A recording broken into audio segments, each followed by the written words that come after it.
ত্রিভুজের তিনটি কোণের সমষ্টি 180 ডিগ্রি অর্থাৎ 180 ডিগ্রি হয়, কিন্তু কেন হয় সেটা কি তোমরা জানো? তো এই প্রুফটা আমরা আজকে দেখে নেবো যে কেন একটা ত্রিভুজের তিনটি কোণের সমষ্টিকে 180 ডিগ্রি বলা হয় থাকে। তো দেখো, আমি যদি যে কোনো একটা ত্রিভুজ তোমাদের জন্য এখানে ড্র করি, মনে করো না এটা একটা ত্রিভুজ যেটার আমি নামকরণ করলাম A B R C. ABC হয়ে গেল আমরা একটা ত্রিভুজ। দেখতে পাচ্ছ আমাকে কি প্রমাণ করতে হবে? এর যে তিনটে কোণ, এই তিনটে কোণের সমষ্টি 180 ডিগ্রি হওয়া চাই। আমি কি করলাম, এই এ বিন্দুটা দিয়ে বিসি যে লাইনটা বা বিসি যে বাহুটা আছে তার একটা সমান্তরাল সরলরেখা ড্র করলাম। আমি বি পয়েন্ট বিসি এর একটা সমান্তরাল সরলরেখা ড্র করলাম কোথায়? এ পয়েন্ট দিয়ে। এবার লাইনস অ্যান্ড অ্যাঙ্গেলস যে আমাদের কনসেপ্ট রয়েছে সেখান থেকে আমরা জানি যে যদি দুটো সমান্তরাল সরলরেখা থাকে এবং একটা ছেদক সরলরেখায় বা ভেদক এরকম থাকে, সেক্ষেত্রে এই কোণটা এবং এই কোণটার মান সমান হয়।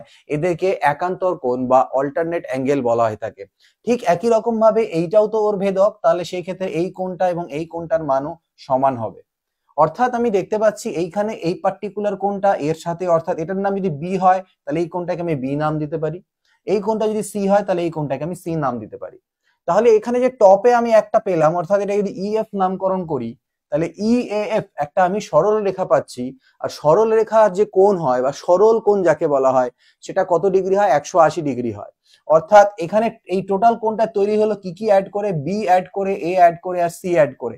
অর্থাৎ বি কোণ, এ কোণ আর সি কোণকে যদি যোগ করা যায় তাহলে কত আসছে? 180 ডিগ্রি। অর্থাৎ আমার প্রমাণটা হয়ে গেল যে এ কোণ, বি কোণ আর সি কোণকে টোটাল অ্যাড করলে 180 ডিগ্রি হয়। অর্থাৎ দেখো, ত্রিভুজের তিনটি কোণের সমষ্টি 180 ডিগ্রি। এটাই ছিল প্রমাণ কেন ত্রিভুজের তিনটি কোণের সমষ্টি 180 ডিগ্রি হয়। ভিডিওটা ভালো লাগলে অবশ্যই লাইক করো এবং বাকিদের সাথে শেয়ার করো।